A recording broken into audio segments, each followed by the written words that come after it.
प्यारे बच्चों, आप सभी को नमस्कार। मैं सीबी आपके लिए, आपके परिवार सरकास्टिक थिंकर पर एक प्यारी सी वीडियो लेकर के आया हूं, जो कि इंटर के बच्चों के लिए है और रिप्रोडक्टिव हेल्थ चैप्टर से यानी जनन स्वास्थ्य से माना जाता है। इस चैप्टर से चाहे वो पॉपुलेशन का बढ़ना हो, नियंत्रण के उपाय हों, या परिवार नियोजन हो, या स्टडीज हो, ये सारे जो क्वेश्चंस हमारे हैं वो लगातार देखने को मिलते हैं एग्जाम में।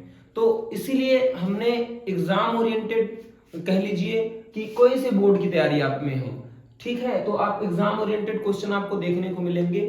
चैप्टर पूरा 2-3 पार्टों में पढ़ाया जाएगा, उसके बाद इससे रिलेटेड जो इंपॉर्टेंट क्वेश्चन होंगे वो भी आपको बताया जाएगा। तो सबसे पहले हम इस चैप्टर के बारे में बात करते हैं जिसका नाम है जनन स्वास्थ्य। तो जनन स्वास्थ्य के लिए देखो WHO ने क्या बताया कि WHO के अनुसार जनन स्वास्थ्य का अर्थ जनन से संबंधित सभी पहलुओं अर्थात संपूर्ण स्वास्थ्य अर्थात सामाजिक, मानसिक, भावात्मक, व्यवहारात्मक, शारीरिक स्वस्थ स्वास्थ्य है। यानी जो ह्यूमन है, जो इंसान है, वो क्या होना चाहिए, हर तरह से पूरे एनवायरमेंटल तरीके से, फिजिकल तरीके से, सोशल तरीके से, हर तरीके से फिट होना चाहिए। तभी उसको WHO के अनुसार यानी वर्ल्ड हेल्थ ऑर्गेनाइजेशन के अनुसार, विश्व स्वास्थ्य संगठन उसी व्यक्ति को फिट मानता है जो शारीरिक, भावात्मक, व्यवहारात्मक और सामाजिक स्वस्थ है, जो हर तरह से स्वस्थ है, जिसका सारे जो हर तरीके से ओके है, उसको माना जाता है। तो इसके लिए हमारे यहाँ भारत ने विश्व में सबसे पहले एक फैमिली प्लानिंग यानी परिवार नियोजन के नाम की एक कार्यक्रम स्टार्ट किया जिसका नाम था फैमिली प्लानिंग। आपने सुना होगा, पहले काफी चलन में थी ये बात, छोटा परिवार सुखी परिवार। फिर एक बार एक कार्यक्रम के दौरान RCH कार्यक्रम यानी reproductive child health care programme के दौरान आया छोटा परिवार सुखी परिवार, फिर हम दो हमारे दो, फिर अभी जो वर्तमान में स्थितियां आ गई हैं, एक विस्फोटक स्थिति आ गई है, तो अब हम दो हमारे एक, तभी हमारा परिवार जो है सेफ है ना। तो अब देखिए फैमिली प्लानिंग जो है विश्व में सबसे पहले स्टार्ट करने वाला देश जो रहा वो भारत रहा, यानी आजादी के ठीक 4 साल बाद। यानी आजादी के ठीक 4 साल बाद, मैंने क्यों बताया आजादी के 4 साल बाद, इसलिए क्योंकि इसकी शुरुआत 51 में होती है बच्चे, और 51 याद करना थोड़ा सा हमारे लिए टिपिकल होता है। तो हम कैसे रिलेट करके पढ़ते हैं कि आजादी से 4 साल बाद, आजादी से 4 साल बाद 1951 में विश्व के अंदर सबसे पहले फैमिली प्लानिंग की शुरुआत किसने करी, भारत ने करी। और एक प्रोग्राम जनन एवं बाल स्वास्थ्य सेवा कार्यक्रम के अंतर्गत इस प्रोग्राम को चलाया गया, इस कार्यक्रम को चलाया गया, जिनमें निम्न बातों को टीवी प्रचार के माध्यम से, बैनर लगवा करके, कहीं से पोस्टर बनवा के, किसी प्रकार से एडवर्टाइज का जो भी माध्यम था वो कराया गया। गांव गांव लोग जाके बताने लगे, बहुत एक प्रोग्राम चलने लगे, टीवियों पर ऐड आने लगे, जिनमें क्या बताया जाता था, देखिए टीवी द्वारा ऑडियो वीडियो विजुअल कार्यक्रम चलाए गए जिसके बारे में, जिसमें बताया गया, जिनके अंतर्गत कुछ निम्न बातें कही गई। पोस्टर द्वारा जागरूकता दी गई, सेक्स एजुकेशन के बारे में लोगों को जागरूकता दी गई, गर्भ निरोधक के प्रति जागरूकता दी गई, गर्भवती जो महिलाएं हैं उनकी देखरेख कैसे करनी है उनके बारे में जानकारी दी गई, मातृ एवं शिशु देखभाल, उनके स्वास्थ्य की देखभाल की किसको कितने टाइम टीकाकरण, ये सब उसके बारे में जानकारी दी गई, स्तनपान का महत्व बताया गया, और बढ़ती जनसंख्या से होने वाली समस्याओं के प्रति जागरूकता बताई गई। जो जिस एवरेज से, जिस रेट से कह लीजिए 1.33 समथिंग माना जाता है रेट, जिससे भारत की जनसंख्या दिन प्रतिदिन बढ़ती जा रही है, ये एक विस्फोटक है। उसके बाद लोगों को जन्म संबंधी, यौन संबंधी अपराधों के प्रति जागरूकता बताई गई, लोगों को जन्म संबंधी समस्याओं जैसे सगर्भता, प्रसव, STDs यानी कि यौन से संचरित होने वाले रोग है ना, सेक्सुअली ट्रांसमिटेड डिजीजेस, महामारी, गर्भपात, बंध्यता, गर्भ निरोधक आदि के बारे में लोगों को जानकारी देना, विद्यालय में इस यौन शिक्षा को बढ़ावा देकर के, और साथ ही साथ ये भी बताया गया कि मल्टीपल पार्टनर के साथ सेक्स इंटरकोर्स करना जन्म संबंधी रोगों का मुख्य कारण होता है। तो बच्चे क्या ये सारी जानकारी एक फैमिली प्लानिंग में दी गई है, और बोर्ड की दृष्टि से परिवार नियोजन एक बहुत महत्वपूर्ण क्वेश्चन माना गया है। ये मान लीजिए ऑलमोस्ट हर साल आप 10 साल के सेट्स उठा के देखेंगे तो हर साल आपको देखने को मिल जाएगा। तो इनमें इन सारे जितनी भी बातें मैंने, जितने महत्वपूर्ण पॉइंट लिखे हैं, ये आपके नोट्स में भी काम आएंगे, और साथ ही आपको समझने में कोई परेशानी नहीं होगी। अब जैसे मान लीजिए इसकी हम अगर बात करें तो लोगों को जन्म संबंधित समस्याओं जैसे सगर्भता की जो है सेफ प्रेगनेंसी क्या है, फिर प्रसव क्या है, उसके बाद ये एमटीपी कितने मंथ की जो है वैलिड होती है ना, और कौन कौन से जो है हम गर्भ निरोधक ले सकते हैं, इन सब चीजों के बारे में जानकारी हमको कहां से मिली, फैमिली प्लानिंग से मिली। और इसमें कहा गया कि जब अगर आप छोटा परिवार रखते हैं तभी आप जो है स्वस्थ परिवार रखते हैं। ऐसा माना जाता है, जैसे मान लीजिए कि हमारे कहा जाता है कि बच्चे ही जो है भारत का या किसी भी देश का, विश्व का कहीं भी भविष्य होते हैं। अगर बच्चा कुपोषित होता है तो फिर वो हमेशा कुपोषण का शिकार रहेगा, तो वो एक अच्छा भविष्य उभरता हुआ भारत नहीं बन सकता ना। तो इसलिए फैमिली प्लानिंग के प्रति जागरूकता, यौन शिक्षा के प्रति जागरूकता, बढ़ती जनसंख्या से होने वाली समस्याओं के प्रति जागरूकता रखना बहुत जरूरी हो चुका है आज के इस दौर पर। तो ये आप उसको नोट कर लीजिए। मैं जरा सा साइड हो जाता हूं, क्योंकि नोट्स भी यहां से अगर आप वेल बना लेंगे तो चैप्टर की पूरी तैयारी हो जाएगी। 2 से 3 चैप्टर में, तो हाँ 2 से 3 पार्ट में पूरा कंप्लीट चैप्टर आपको मिल जाएगा। उसके बाद इससे लास्ट पार्ट में इससे संबंधित आपको मैं प्रश्न करा दूंगा जो 10 साल में अब तक आए हुए हैं। यकीन मानिए अगर परिवार से जुड़े रहेंगे तो बायो में 100 आउट ऑफ 100 की गारंटी। आप इसको नोट कर लीजिए।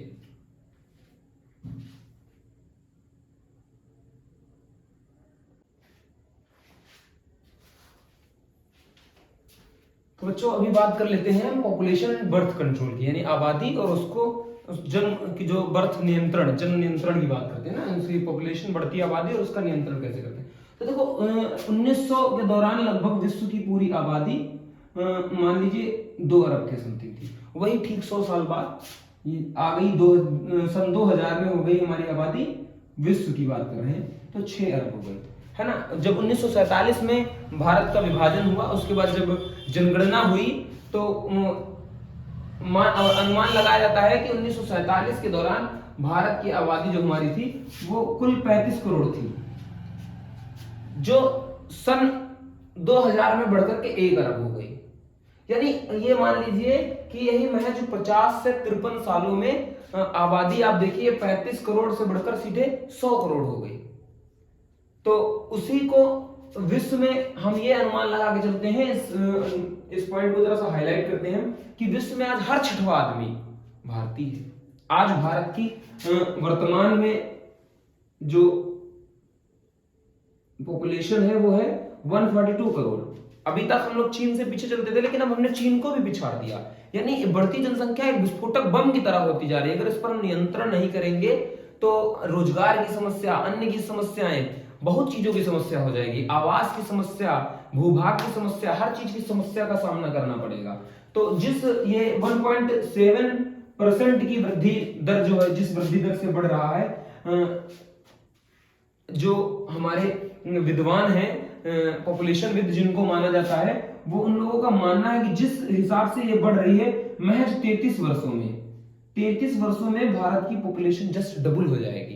तो ऐसा लोगों को मानना है, जो बहुत बड़ी समस्याओं का कारण बन सकता है। तो जनसंख्या वृद्धि के मुख्य कारण क्या है, सबसे पहले ये जानने का प्रयत्न करते हैं। मृत्यु दर में गिरावट और जन्म दर में बढ़ोतरी। एक पॉइंट और लिख लेते हैं, जन्म दर में बढ़ोतरी, है ना। मातृ एवं शिशु मृत्यु दर में गिरावट। पहले क्या होता था, पता नहीं कितनी महिलाएं, कितने इन्फेंट बेबी हमारे हॉस्पिटल ना होने की वजह से घरों में उनकी मृत्यु हो जाती थी। आज बढ़िया हॉस्पिटल होने की वजह से, सुविधाएं अच्छी होने की वजह से, स्वास्थ्य की सुविधाएं अच्छी होने की वजह से मातृ एवं मृत्यु दर में भी, मातृ एवं शिशु मृत्यु दर में भी काफी गिरावट देखने को मिली है। ठीक है। उसके बाद भारत का युवा, आज भारत का 65% जो पॉपुलेशन है वो यूथ है, और यूथ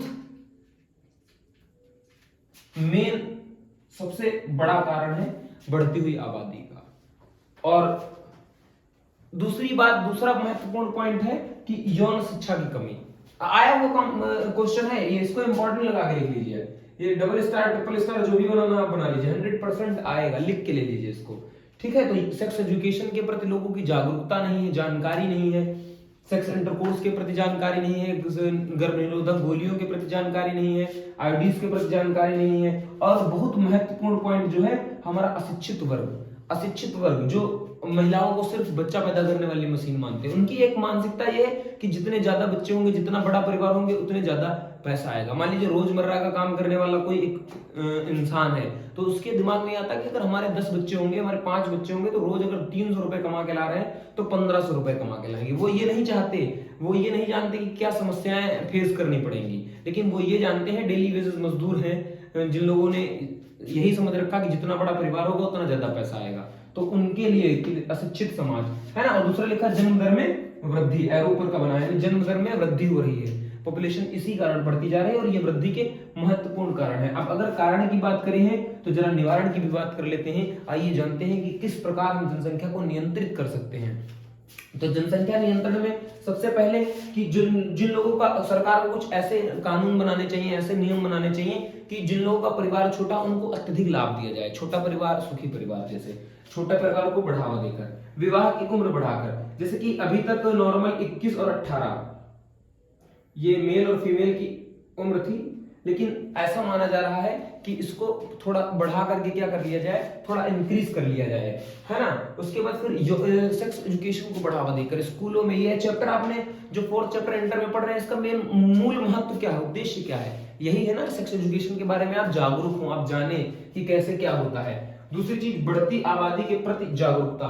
बच्चे ये आपको मैं पॉइंट बता रहा हूं, जैसे आपको अगर बड़े क्वेश्चन में आता है तो इन सबको हेडिंग बना करके लिख लेना है। अब बढ़ती आबादी के प्रति जागरूकता का महत्वपूर्ण बिंदु क्या है कि जो आबादी आज बढ़ रही है, तेजी से बढ़ती चली जा रही है, इससे होने वाली क्या क्या परेशानियां हो सकती हैं। सबसे पहले परेशानी क्या आएगी भाई, भुखमरी आ जाएगी, खाने को अन्न नहीं नसीब होगा, जमीनें तो नहीं बढ़ रही ना, बच्चे बरकरार बढ़ते चले जा रहे हैं।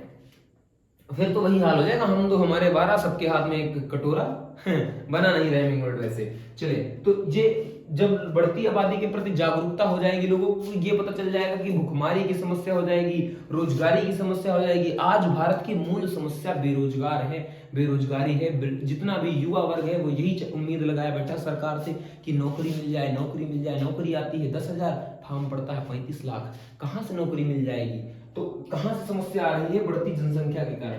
समाज में शिक्षा वृद्धि से, अगर शिक्षित युवा होगा, शिक्षित वर्ग होगा, एक शिक्षित समाज होगा, तो वो समझेगा। जैसा आज जो शिक्षित वर्ग है वो सारे ये समझ रहे हैं कि हम, अभी चलता था हम दो हमारे दो, अब चल रहा है हम दो हमारा एक। क्योंकि आज के इस महंगाई के दौर में अपने बच्चों को अच्छी शिक्षा प्रोवाइड कराना भी पॉसिबल नहीं हो पा रहा है। तो अगर बढ़ती जनसंख्या का हम भी शिकार होते रहे तो देश तो जो खामियाजा भुगतेगा, आपको भी खामियाजा भुगतना पड़ेगा। तो आई होप कि आपको जितनी जानकारी मैंने आज बताई उसमें से 2 महत्वपूर्ण क्वेश्चन हैं, इनकी आप प्रैक्टिस कर लीजिएगा। एक है फैमिली प्लानिंग यानी परिवार नियोजन, और दूसरा है जनसंख्या वृद्धि के कारण व नियंत्रण के उपाय।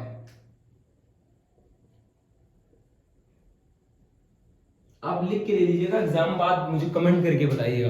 इन दोनों क्वेश्चन में एक क्वेश्चन तो आपको आना ही आना है। तो आगे का वीडियो हम पढ़ते हैं अपने नेक्स्ट पार्ट में। पार्ट इसको भाग 1 बना ले हैं, तो भाग 2 में पढ़ते हैं, वहां पर जानते हैं गर्भ निरोधक के बारे में, आयोडीज के बारे में। उसके बाद जो हमारा चैप्टर होगा, इसी का जो 3rd पार्ट होगा, इसमें स्टडीज के बारे में पढ़ेंगे। उसके बाद कुछ महत्वपूर्ण प्रश्न और चैप्टर हो जाएगा हमारा समाप्त। तो आइए बने रहिए अपने परिवार के साथ। तब तक के लिए आप इसको स्क्रीनशॉट ले लीजिए, मैं साइड हो जाता हूं, और हमारे परिवार सरकास्टिक थिंकर पर बने रहिए, अपना प्यार देते रहिए। बाय बाय, टेक केयर, जय हिंद।